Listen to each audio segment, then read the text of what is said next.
UGC ने university और college के लिए निर्देश जारी कर दिए हैं। फाइनल ईयर की परीक्षा सितंबर 2020 तक कराने की छूट दे दी गई है।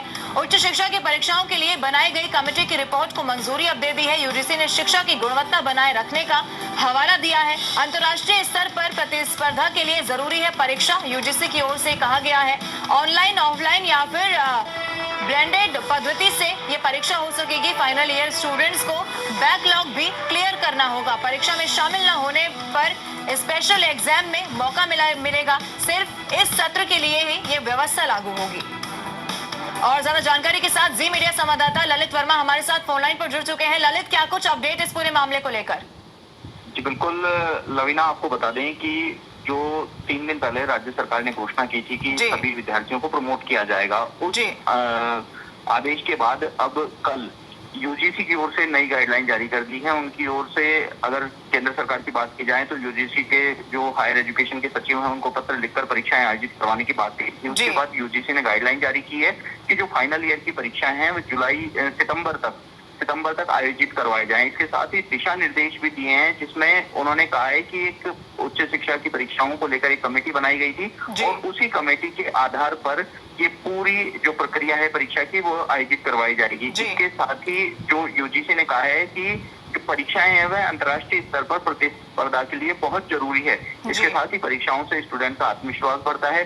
हालांकि यूजीसी ने कहा है कि ऑनलाइन या ऑफलाइन मोड जो ब्लेंडेड पद्धति है उसके आधार पर परीक्षाएं करवाई जा सकती हैं। साथ ही स्टूडेंट को बैकलॉग है जो उनकी बैक लगी हुई रहती है प्रीवियस या पहले की जो कक्षाओं में, उनको भी क्लियर करना होगा। और यदि कोई परीक्षार्थी कंटेनमेंट जोन की वजह से परीक्षा में शामिल नहीं हो पाता है तो ऐसे परीक्षार्थियों के लिए अलग से स्पेशल एग्जाम करवाने का एक मौका दिया जाना चाहिए। ये व्यवस्था सिर्फ 2019-20 के सत्र में लागू होगी। तो वहीं जो यूजीसी ने प्रदेश की सभी यूनिवर्सिटीज और उच्च शिक्षण संस्थाओं को एक छूट भी दी है कि एकेडमिक और एडमिशन कैलेंडर के कार्यक्रम को वो फिर से जारी कर सकते हैं। ऐसे में अब राजस्थान के जो परीक्षार्थी हैं असमंजस की स्थिति में, राजस्थान की अगर बात की जाए तो राजस्थान में उच्च शिक्षा की परीक्षाएं 15 जुलाई से प्रस्तावित थी, तो वहीं टेक्निकल एजुकेशन की परीक्षाएं वह 16 जुलाई से प्रस्तावित थी।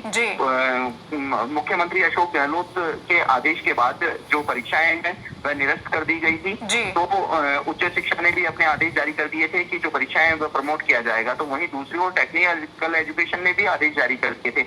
हालांकि मुख्यमंत्री अशोक गहलोत और उच्च शिक्षा मंत्री भंवर सिंह भाटी का यही कहना था कि जो परीक्षाओं में विद्यार्थी हैं उच्च शिक्षा के, उनको प्रमोट करने के लिए यूजीसी की जो गाइडलाइन आएगी उसको फॉलो किया जाएगा। अब यूजीसी ने अपनी गाइडलाइन जारी कर दी है तो लवीना आप देखना होगा कि राज्य सरकार और उच्च शिक्षा विभाग राजस्थान का इस पूरे आदेश पर क्या फैसला लेता है। ललित, लेकिन अगर स्टूडेंट के लिहाज से सोचा जाए तो लगातार हमने पहले भी ऐसी तस्वीरें देखी कि स्टूडेंट अलग अलग तरीके से मांग कर रहे थे और बहुत सारी जगह ऐसी भी थी जहां पर विरोध भी देखने को मिला।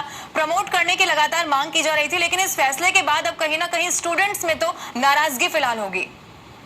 जी बिल्कुल, आपको बता दें कि जो एनएसयूआई और एबीवीपी परीक्षाओं को लेकर 2 धड़ों में बट गई थी।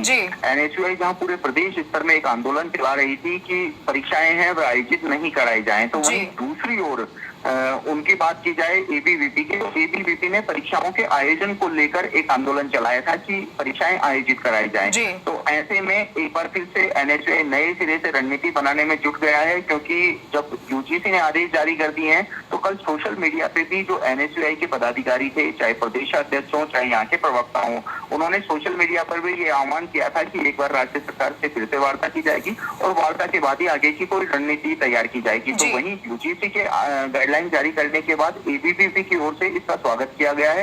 एबीवीपी के पदाधिकारियों का ये कहना है कि परीक्षाएं होना काफी आवश्यक है, क्योंकि जो अभ्यर्थी हैं वह अंतिम वर्ष की परीक्षाओं की काफी बेहतर तैयारी करते हैं। तो ऐसे में प्रीवियस और प्रथम और द्वितीय वर्ष के जो अंक हैं उसके आधार पर प्रमोट करना ठीक नहीं है। तो लवीना, अब पूरा जो मामला है यूजीसी ने अपनी गाइडलाइन जारी कर दी है, दिशा निर्देश दे दिए हैं, केंद्र सरकार ने भी परीक्षाओं को लेकर अपना अंतिम फैसला दे दिया है। तो अब कई राज्यों में तकरीबन आधा दर्जन ऐसे राज्य हैं जहां पर जो विद्यार्थियों को प्रमोट करने का फैसला लिया गया है। तो अब इन सभी राज्यों में एक बार फिर से नए सिरे से कवायद शुरू की जाएगी। जी बिल्कुल ललित, बहुत बहुत शुक्रिया ललित।